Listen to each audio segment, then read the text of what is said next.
Hello, welcome back to my channel and welcome to my May TBR video. Now, I had a really good reading month in April. Really good, really solid. So I got a bit cocky and thought I'd let a D20 dice decide how many books to put on my May TBR. Roll the clip.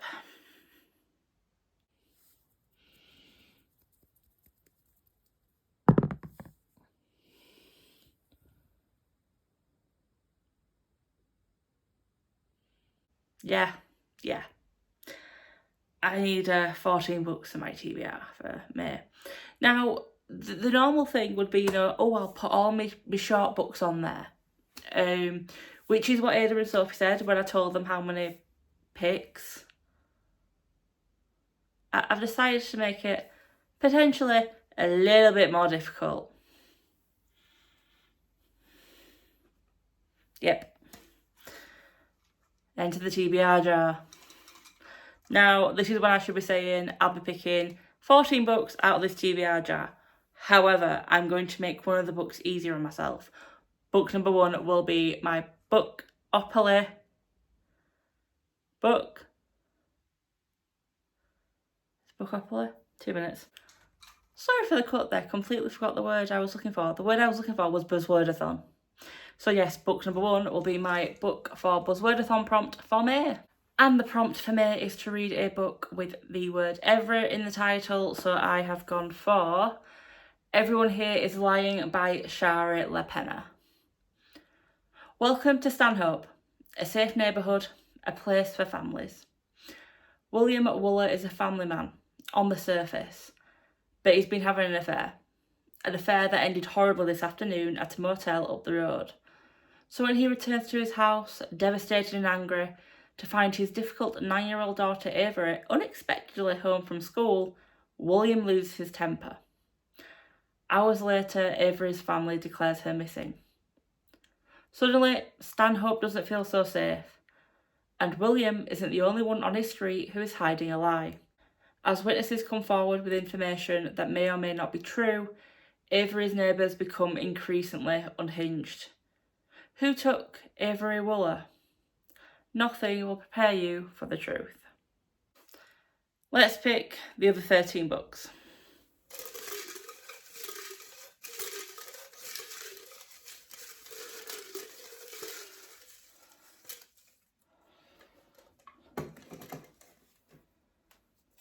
Book number 2 is... So book number 2 is The Burnings by Naomi Kelsey. Nothing scares men like witchcraft. 1589, Scottish housemaid Gaelis and Danish courtier Margareta lead opposite lives, but they both know one thing. When a man cries witch, no woman is safe. Yet when the marriage of King James VI and Princess Anna of Denmark brings Gaelis and Margareta together, everything they supposed about good, evil men and women is cast in a strange and brilliant new light.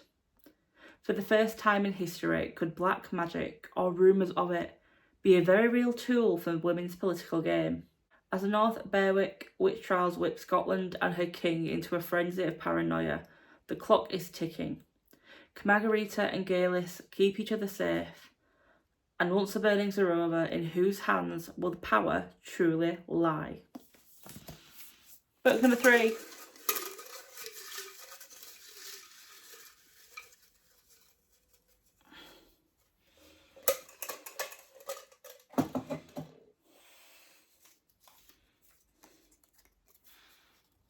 Book number 3 is Unruly by David Mitchell, and this is a non-fiction book, which I don't read a lot of, so I'm looking quite forward to it.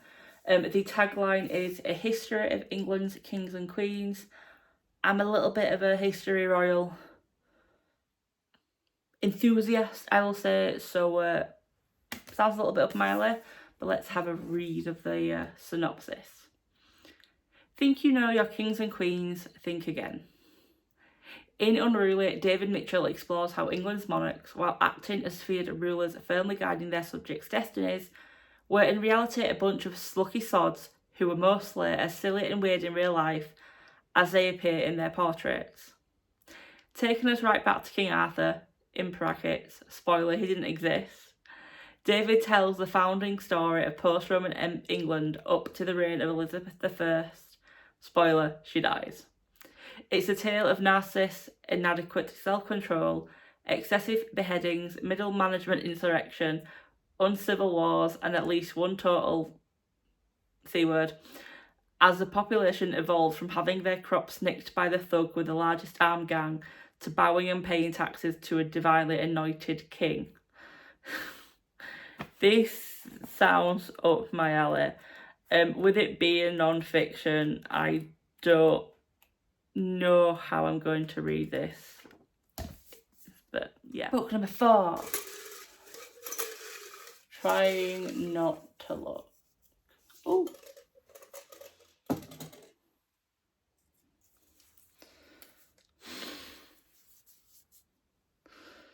Book number 4 is one that I literally hauled last week, and that is The Reappearance of Rachel Price by Holly Jackson. 18-year-old Belle has lived her whole life in the shadow of her mum's mysterious disappearance. 16 years ago, Rachel Price vanished and young Belle was the only witness. Rachel is gone, presumed dead. The case is dragged up from the past when the Price family agrees to a true crime documentary. Belle can't wait for filming to end, for life to go back to normal. But then Rachel Price reappears, and life will never be normal again. Lights, camera, lies. I'm already regretting the dice on this, but book number 5.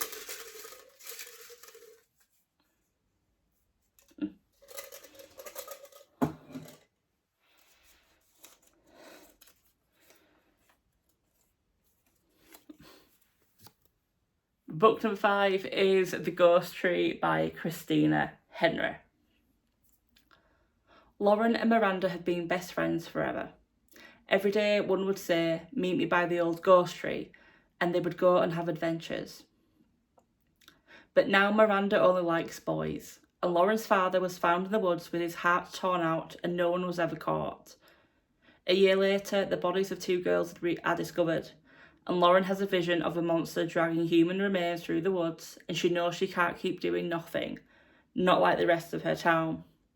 The foundation of her seemingly normal home is rotten to the centre, and if nobody else stands for the missing, she will. Book number 6.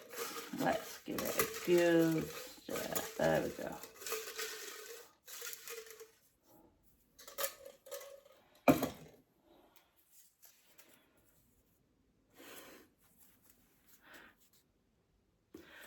Book number 6 is The Other Mothers by Catherine Faulkner.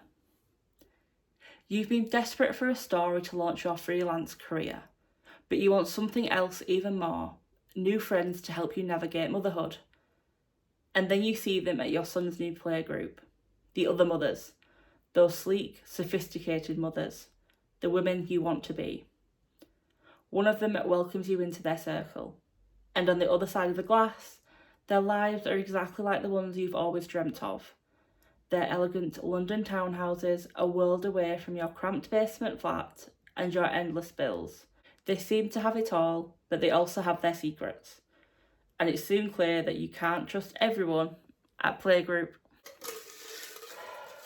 Book number 7. Halfway there.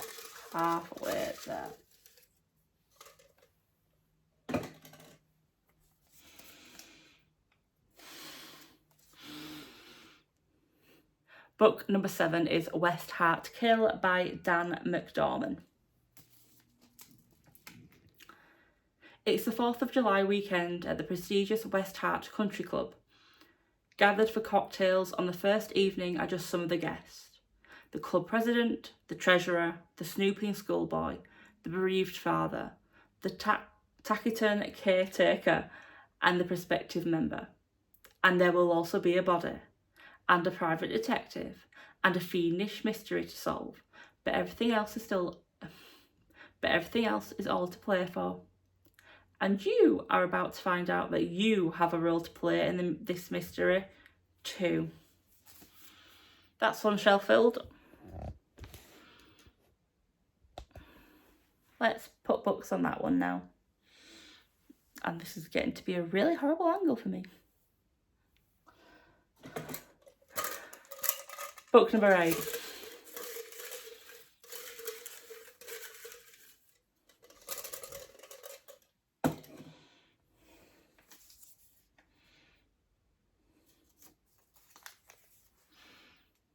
Book number 8 is The Camelot Cod by Sam Christer. On a starlit summer's night in the Welsh mountains, an old man is torn from sleep as an ancient prophecy unfolds. On the other side of the Atlantic, an American antiques dealer lies dying on the floor of his shop, blood ebbing from a fatal stab wound. In San Francisco, Mitzi Fallon begins her new job as lead investigator for the FBI's Historical, Religious and Unsolved Crimes Unit. When it emerges that a priceless Celtic relic has been stolen from the murdered antiques dealer, Mitzi finds herself drawn into a mystery that reaches from the depths of the US government back to the heart of Great Britain and a man once dismissed as a myth, King Arthur. Book number 9.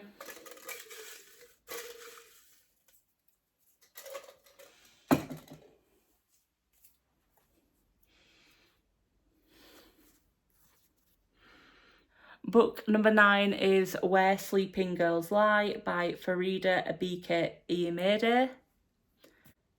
Sadeh Hussain is the new girl at the prestigious Alfred Nobel Academy. She has no idea what to expect of her mysterious new boarding school, but she certainly didn't imagine her roommate, Elizabeth, to go missing on her first night, or for people to think Sadeh had something to do with it. Suddenly everyone is talking about Sadeh, including the unholy trinity, the 3 most popular girls at school. Then a student is found dead. It's clear there's more to Alfred Nobel Academy and its students than Sadie could ever imagined. But secrets lurk around every corner. Secrets that rival even her own. Book number 10.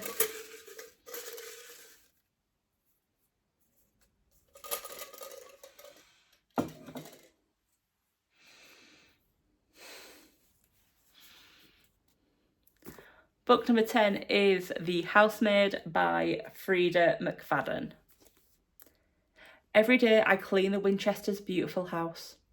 I collect their daughter from school, and I cook a delicious meal for the whole family before heading up to eat alone in my tiny room on the top floor. I try to ignore how Nina Winchester makes a mess just to watch me clean it up, how she tells strange lies about her own daughter, and how her husband seems more broken every day. But it's hard to imagine what it would be like to live Nina's life. The walk-in closet, the fancy car, the perfect husband. I only try on one of Nina's pristine white dresses once, but soon she finds out, and by the time I realise my bedroom door only locks from the outside, it's far too late. But the Winchesters don't know who I really am. They don't know what I'm capable of. Book 11.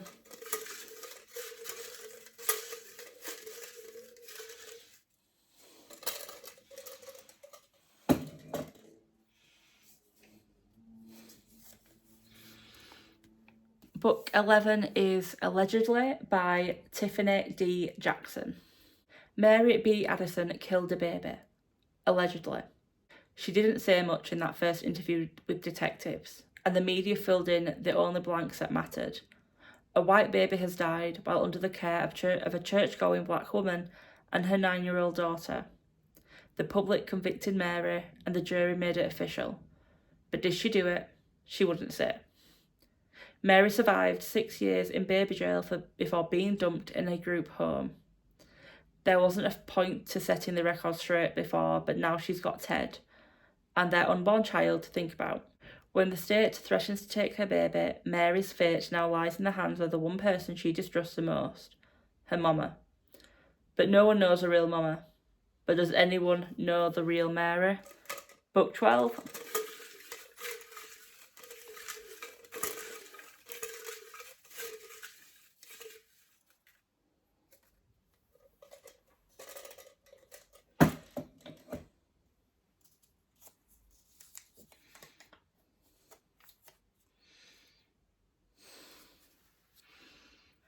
Book number 12 is The Revels by Stacey Thomas.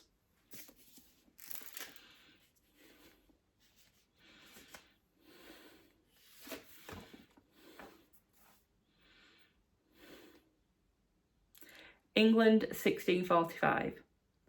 After his half-brother dies, aspiring playwright Nicholas Pearce is apprenticed to Judge William Percival, an infamous former witch hunter who is under pressure to resume his old profession.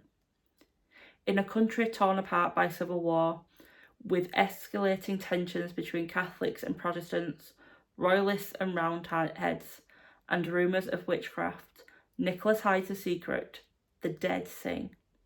He hears their secrets, but will he find the courage to speak up to save innocent lives, even if it means putting himself in great danger? Book 13, I am hoping for an orange one. Give me orange, give me orange. It's not an orange.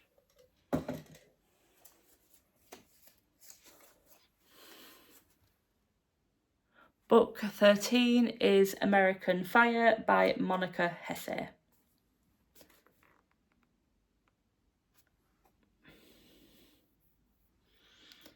The arson started on a cold November night and didn't stop for months.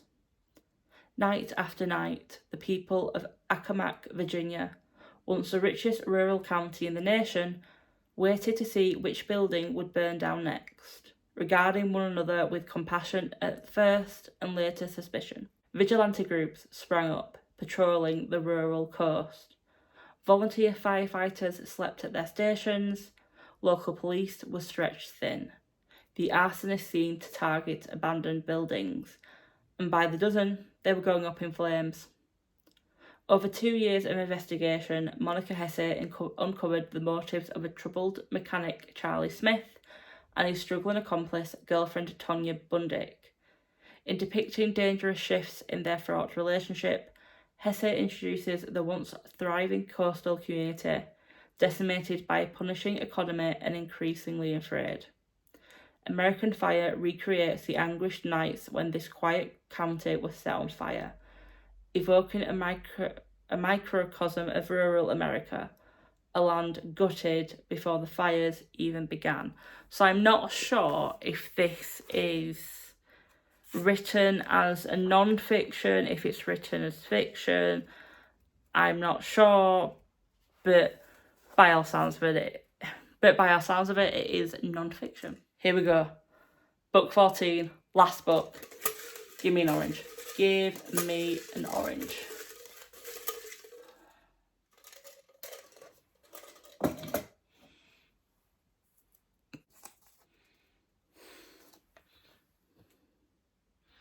And book number 14, and the last book on this TBR, which is looking bigger and bigger every time I look at it, is The Left-Handed Booksellers of London by Garth Nix.